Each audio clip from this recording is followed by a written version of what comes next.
I want to welcome a very special guest today, Shawn Martinez from the Phoenix Suns. Let's make some noise. There's a special reason you're here today, though. You just received a couple of very big awards.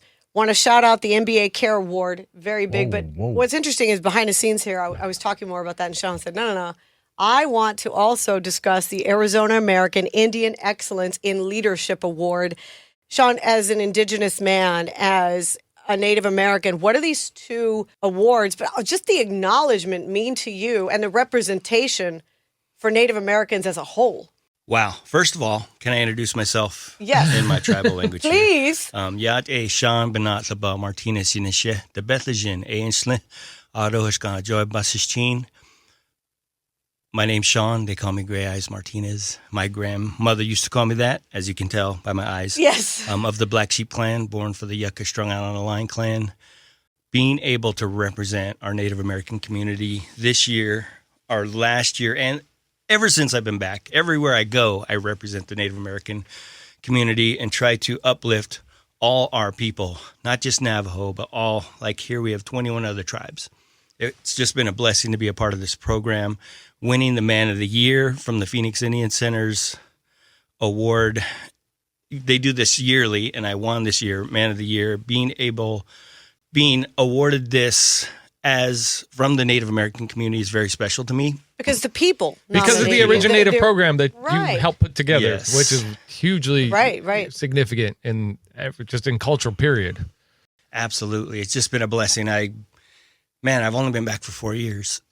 And I came in and my daughter's just like, Dad, look at everything you've done in a short time to kind of uplift our people, make your mark in the city and make sure you're there, still telling the story, making sure everyone knows we're still here, which is what I want to do. It's so interesting to me that people don't know about the tribes, about Native American culture. It seems like when you read about Native Americans in school, we're taught that was the past. And it's very unfortunate, and that's why your position is very important, in my opinion, to let it be known that you're the original people and very much still thriving. We need help, though. I mean, we talk about water, we talk about electricity, we talk about Wi-Fi. That's another conversation. Yes. But your position helps bring light to those issues. How important is it for you to be in this position and let other Indigenous people know you can make it, you can, get to higher positions? Because sometimes, I don't know if anybody, if you're watching, I've been to the res quite a few times. It's hard. It's difficult. We just talked about the electricity and this and that. And so how did you get there? How did you, become the success? And how important is this position to you to represent others? Oh, it's definitely a great position to be in. The Originator program, the original natives of this land is what the whole program's about. And being able to grow up on the reservation straight out of Fort Defiance, Rio Perco, which everybody knows back home. Everyone knows that area. And I had big dreams of making it to the NBA. I wanted to play. I was like balling every night. Basketball is big on the res. For people, it is the game. It is the game. It's king. Yes. So just dreaming about that, you had your little sock basketball with your shoebox on the wall. Dreaming like Dr. J, and Paul Westphal, all the OGs from back in the day, and then being able to play at Fort Lewis for 3 years. Wow. That was awesome, and like, I still have a chance. And then I got the call one day, hey, it's done, and I had to just find my way and get through the different obstacles through life. And that's one thing. I never let anything stop me. If something was trying to get in front of me, I found a way. I put a juke move on them, if you will, and just, kept going. That hurdle. Yeah, and I made it to let's go. I made it to the NBA. I just made it a different way. And I'm sitting courtside every night at a Phoenix Suns game, 12 years in Denver with the Denver Nuggets, 6 years in Detroit with the Detroit Pistons, and now I'm with the Phoenix Suns representing all of us. And I understand how important that is to everybody. 20 plus years in the NBA now, and now you get an award, an NBA Cares Award for everything you've done for the Originative program. Can you tell us how this happened, how it all went down? Yeah, how'd you find out? Wow, what an experience. NBA Values of the Game Award has only been given to 3 other people, and then I'm the 4th person. So I'm the 4th person to get this award. My team was able to get me to Miami somehow, some way, without knowing. Secret. They're saying, you're going down for a conference. I'm like, what? And I'm sitting in these sessions, like taking notes, why am I here? I'm going to take good notes. Maybe they're going to get me another position, and I'm taking really good notes, being a good soldier. And then all of a sudden we're at the awards banquet, and they're like, say my name. I look over, and I'm like, what? And tears immediately. We'll probably start now. Just overwhelmed with what this program has done for our Native American community, for us, and we won an award as a Native American community. I know my name is going to get etched on it today, exactly, but it was just overwhelming that I was sitting there, and I looked at my team, and they all were just like, they were crying.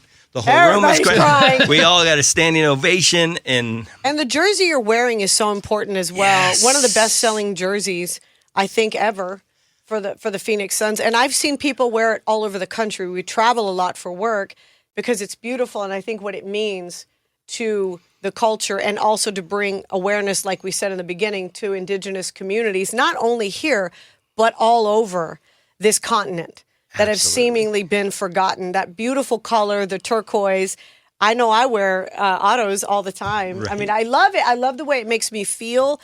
Tell us what turquoise means, because you said there was a special meaning when the guys wear it out there on the court. Yes, it's the protection stone. Yeah. And it also represents water. Water's life. As they went to battle every night, they wore the protection stone with the medicine wheel colors and the words for sun down the side from every tribe here in Arizona. All 22 tribes represented on the jersey every night, and the 22 feathers in the logo here. The team was just so excited to hear that. Like, no one's ever told us what we're wearing and why we're wearing it. Yeah. Chris Paul said it to us, and Booker was so proud. excited. Yes. They felt a sense of pride to wear that and understood how important it was to acknowledge the land we stand on. Absolutely. And the culture of Native American history. And the first day it came out, I was in Washington, D.C. I had the jersey, I had the medallion, and I was like, how do you have all this? And it just came out. But it's a storyteller. Even to this day, when I wear this, someone asks me about it, and I can tell the story of all 22 tribes. And I'm so proud to represent us. And I've been to D.C. 4 times with this program. I've DJed across the country, and it just keeps going and growing all the way up to Alaska. Governor Lewis wears his jacket to the White House, and they're like, I need that jacket. And it's just moving and still growing. I love that. He got to DJ at the Smithsonian because of this. I know. That's a big deal. I want to say something before we close this conversation. You opened with your beautiful language. It's so important that Native Americans in this part of the world did not let that language go because the laws wanted it to go away. A lot of my people, you have a Spanish surname, which is a European name, same for me. We gave up that language, so we don't know our history. Mm-hmm. If it hadn't been for the Navajo Nation and many others who kept their language, we might not have won World War II. So holding on to that is like we say, having multiple languages, different cultures is the most American thing you can do. It's the most American thing you can do. The Diné language was used to win World War II. Navajo code talkers. My uncle was a code talker. Because they couldn't figure it out. Yes, what is absolutely. And I'm coming home. I'm learning my language. I'm learning how to introduce myself in the Diné language. It's just so important. I just want to give a shout out to Graham Wincott. He got the ball rolling. He reached out to me when I was in Detroit. Said, I have this idea. You know this guy, Raul Mendoza. Raul Mendoza was my head coach in high school. I sure do. Yeah. I sure do. Things just kept going, and I came home. He's just been amazing. He's been a good friend and a good boss, a good leader for this whole program because he gave me a seat at the table, and that's why I'm there to tell our story. Thank you so much. Salute to Graham. He's a good dude. Yeah, I have a question, Shawn, for, say, you talked about you being a kid on the reservation and, using the sock basketball when you were growing up. Say there's a kid out there right now who's going through a similar process, right? And they're hearing your story. What would you be a piece of advice for you to them on how to make it to where you're at now? Look at where I'm sitting. Look at the platform I have. I have a seat at the table.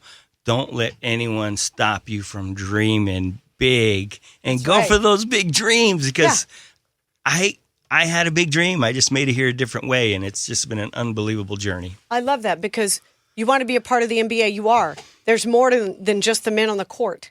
It takes a whole chain of people to make that go. Same thing in radio or television, or you don't necessarily have to be in front of the camera, behind the mic to be a part of the process and be a significant, important person when it comes to that. You have changed the way the NBA sounds. I'm so proud. DJ Automatic is so Yes. proud. The way you guys embrace hip hop and embrace the cultures and embrace all these things, it's changed the sound of the NBA. You know that, right? Absolutely. We got the best DJ in the NBA I know right that's here. right. DJ Automatic, Phoenix Suns DJ. Let's go. Oh, Sean, thank you for coming in. I'm so proud to, to have you in. I don't think anyone's going to do the it like show. we did it. We did Never. It can't be.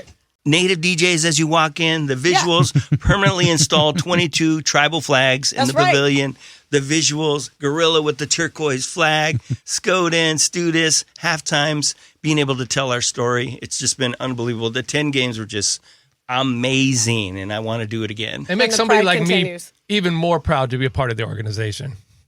oh. Man. Yes. Next conversation, reparations. Okay. Oh, wait, Thank you very much. I got something for you guys. Can I give these to you?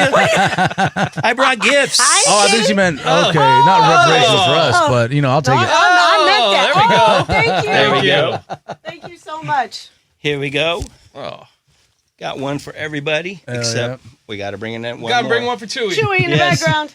Yes, wear that with pride. I will. Representing all Already 22 folded it. tribal Mira. nations in Arizona. That's what the flags are, the medicine wheel. There's a big story behind it. It's a storyteller, and tell our story. Well, that's how our people told stories, storytelling, not necessarily writing things down. As storytelling is the way. My grandmother always told me stories, and she always told me it's important to continue these conversations with your children so we don't lose our history. And the story's going to live on in this right That's right. here, right? What you're wearing. Yes. Thank you so much, Sean, for coming in. Thank you guys so much. Have a blessed day. You too.